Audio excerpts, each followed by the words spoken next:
Bonjour et bienvenue sur musculationprisemasse.com, l'émission du matin en musculation numéro 1 au Québec. Dans toute la francophonie. Oh yes! Hein, c'est pas beau ça? Y en a-tu un autre du matin? Du matin en musculation? Je sais pas. Je pense Peut-être pas. si Si vous en connaissez un autre qui vous arrive à tous les matins. Dites-le pas à personne puis continuez de nous écouter. Ouais, c'est ça. OK, mais aujourd'hui, on va répondre à une question, mais juste avant, on a un petit sondage pour vous. On est en train de développer des nouveaux produits et ce qu'on aimerait savoir, c'est le produit qui vous intéresse le plus. Donc, c'est assez simple. On a trouvé 3 pour vous et on aimerait savoir lequel de ces 3-là vous intéresse le plus et c'est celui-là qu'on va développer en priorité prochainement. Donc, le premier, c'est la solution créatine, dans le fond, pour tout savoir par rapport à la créatine. De 1, c'est efficace. De 2, comment la prendre. De 3, c'est quoi 3? Est-ce qu'il y a un âge minimum, les différentes sortes de créatine? Ouais, il y a beaucoup de questions sur la créatine, puis on peut en parler longtemps. Puis la meilleure source d'information, c'est pas nécessairement votre vendeur.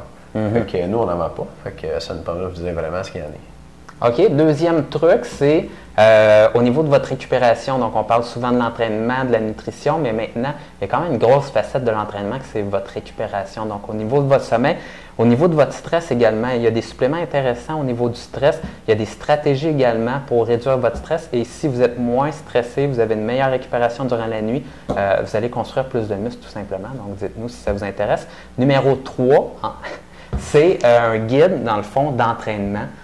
Pour débutants, mais monsieur, madame, tout le monde qui désire se construire soi-même un programme d'entraînement ou comprendre toutes les facettes de l'entraînement. Donc, révéler tout simplement le nombre de séries, le nombre de répétitions, le nombre d'exercices dans un programme. Ensuite de ça, comment construire ces programmes d'un programme à un autre. Tu en oublies? Non, c'est pas mal. C'est pas mal ça. On va couvrir pas mal d'affaires si on fait ça. Donc, dites-nous donc lequel qui vous intéresse le plus, tout simplement. Merci beaucoup. Et je lis la question. Aujourd'hui, la question vient d'Alexandre. Alexandre qui est membre avec nous. Donc, merci Alexandre. Alexandre de Montréal, 16 ans, 5 et 4, 115 livres et 2 ans d'expérience en musculation. Tu nous dis, depuis que je m'entraîne, quand je fais mes abdos, une douleur insupportable me vient dans le bas du dos et je me demandais si c'était normal car pourtant je fais mes exercices correctement et je me demandais si vous me conseillez d'aller voir un chiro, si vous avez des étirements à me conseiller car quand je fais mes exercices d'abdos, je ne sens pas mes abdos forcés, mais une douleur dans le bas du dos. PS, non, je lis-tu le PS? Non, pas besoin de PS. OK, c'est bon. Fait que veux-tu que je réponde? Ben, j'aimerais ça que tu répondes. Okay, je suis un petit peu timide aujourd'hui. C'est pour ça que tu parles de ça depuis le début. Ouais, c'est ça. OK, Alexandre, je pense que ce qui arrive dans ta situation, puis ça arrive assez fréquemment pour les gens qui commencent à s'entraîner les abdos, c'est que le bas de ton dos est faible. Puis des exercices d'abdos pour les gens qui ont le bas du dos faible, ça fait mal au bas du dos. Parce que les abdos, ils stabilisent la colonne. Puis quand tu fais un exercice d'abdos, il y a quand même pas mal de tension qui se met dans le bas du dos. Fait que c'est normal. C'est sûr qu'il faut que ça reste une douleur tolérable. Tu sais, là, tu nous dis, tu as une douleur dans le bas du dos, puis si tu as vraiment une douleur insupportable, c'est ça que tu nous dis. Si tu as une douleur incroyable dans le bas du dos, quand tu fais ton premier setup, là, arrête puis va consulter. Le professionnel de la santé que je te recommande d'aller voir, c'est un ostéopathe. Et moi, j'ai beaucoup d'amis autour de moi qui sont allés voir des ostéopathes puis qui ont été guéris en 2 ou 3 séances. Contrairement au chiro, on peut aller chez un chiro longtemps sans vraiment être guéri pour de bon. Ça encore, c'est les gens autour de moi. Mais ostéopathe, énormément de bons feedback. Moi, je suis allé en voir quelques-uns dans ma vie, puis j'ai été satisfait. Donc, je n'hésite pas à t'en recommander un si tu as vraiment une grosse douleur qui a l'air vraiment normale, puis que tu sens tout de suite quand tu commences à entraîner tes abdos. Si ton dos te fait mal vers la fin de ta série, tu sais, comme tu fais des setups, là, puis tu es capable d'en faire 6, 7, 8, puis là, ça commence à faire mal, puis là, rendu à 12, tu as vraiment très mal au dos. Dans le fond, c'est parce que les muscles de ton bas de dos sont moins forts que les muscles de tes abdos, puis ils ne sont pas capables de tolérer le travail que tu leur fais faire. Donc, ça, c'est probablement plus le signe que ton bas de dos est faible. Et puis, si tu es dans cette situation-là, il y a 2 choses que tu peux faire. La première chose à faire, c'est de continuer à entraîner tes abdominaux. Mais au lieu d'en faire jusqu'à temps que tes abdos soient plus capables de travailler, tu en fais jusqu'à temps que ton dos te fait mal. Fait que tu utilises la douleur de ton dos comme guide pour terminer tes séries. Puis tu vas te rendre compte que, mettons, si je reviens avec l'exemple des sit-ups, premier entraînement, tu vas faire des séries de 6, puis ça commence à te faire mal au 7e, tu arrêtes.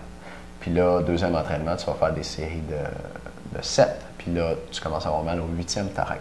Puis tu continues comme ça, puis tu vas te rendre compte que le seuil ou le nombre de répétitions à partir duquel tu as mal au dos est repoussé, avance. Donc ça nous dit qu'en fait, les muscles de ton dos sont en train d'avoir une plus grande tolérance puis de se renforcer. Ça, c'est la première chose que tu peux faire. La deuxième chose que tu peux faire, c'est carrément d'entraîner ton dos, ton bas de dos, avec des exercices qui ciblent le bas de dos. Puis ça, il y en a plusieurs. Rapidement, moi, je pourrais te recommander le squat, le soulevé de terre, c'est-à-dire deadlift, ou le soulevé de terre, jambes tendues. Demande à un entraîneur à ton gym de te montrer comment bien faire ces exercices-là. Dernière option pour le bas de ton dos, c'est les extensions du dos à la machine. Donc, c'est comme un genre de support comme ça où tu es à l'horizontale puis tu relèves le dos comme ça. Puis c'est bon pour le bas du dos aussi. C'est un petit peu plus facile à exécuter. Fait que si tu n'as pas d'entraîneur compétent autour de toi qui peut prendre le temps de te montrer les autres exercices dont je t'ai parlé, tu pourrais faire celui-là. Ben, tu vois, c'est une réponse cohérente et intéressante. Merci. Moi, de mon côté, ce que je me suis rendu compte, dans le fond, au gym avec mes clients, c'est qu'il y a des gens qui n'ont aucun problème, dans le fond, qui ont pas mal au dos quand ils font des abdos. Il y en a d'autres qui ont mal pendant qu'ils font des abdos. Et la grosse différence que j'ai vue entre les deux, c'est la posture de base chez ces personnes-là. Les gens qui ont mal dans le dos lorsqu'ils font des abdominaux, ils ont déjà une courbure assez importante au niveau du bas du dos. Donc, ça, c'est leur dose, finalement. Dans le bas du dos. Donc, la courbe est importante et ils sont déjà dans une posture finalement pour avoir le dos courbé comme ça. Et ce qui arrive lorsque tu fais des abdominaux, tes abdominaux ne sont pas assez forts, tu vas casser comme ça parce que si tes abdominaux lâchent, tu vas faire ça comme ça. Et à ce moment-là, tu as tes facettes de tes vertèbres qui vont se toucher ensemble et c'est très désagréable et tu vas avoir mal au dos. Donc, entraînement des abdos, tu vas finir par mieux tolérer. Mais au niveau de ta posture pour ton bas de dos, deux choses que je recommanderais.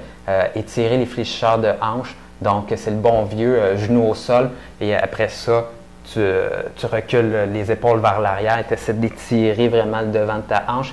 Et l'autre chose, c'est que tu peux étirer le devant de tes cuisses aussi qui va faire une différence au niveau de ta flexibilité sur ta flexion de la hanche. Mais l'autre chose, c'est le grand dorsal aussi qui est un lordosant de ton bas de dos. Donc, tu peux te mettre en position de pull-over. Donc, quand on est couché sur le dos et on a un poids comme ceci, et tu peux laisser pendre le poids vers l'arrière et ça va étirer dans le fond tes lattes, dans le fond ton grand dorsal et ça va améliorer également et tu vas avoir moins de muscles qui vont tirer tout le temps constamment sur ton dos qui va faire en sorte que tu vas avoir les fesses sorties comme ça et les épaules vers l'arrière.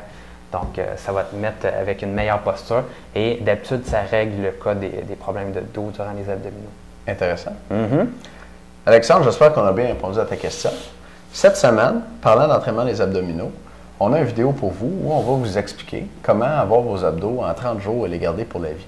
C'est une vidéo où on vous présente le défi abdos en 30 jours, qui est un programme d'entraînement à faire à la maison, où il y a le défi 200 reps, le défi 25 livres, donc un programme de force et d'endurance qui va développer vos abdos au maximum, le plus rapidement possible. Ça va bien entraîner vos abdos. C'est sûr que si vous voulez un six-pack, il faut aussi que vous perdiez du gras au niveau du ventre. Puis ça, on n'en parle pas dans ce produit-là. Mais si vous voulez entraîner vos abdos comme il faut pour avoir un six-pack, ça va être intéressant pour vous. Allez voir ça. Et c'est disponible jusqu'à la fin de la semaine. Le lien est en dessous du vidéo. Manquez pas ça. À bientôt tout le monde. À bientôt.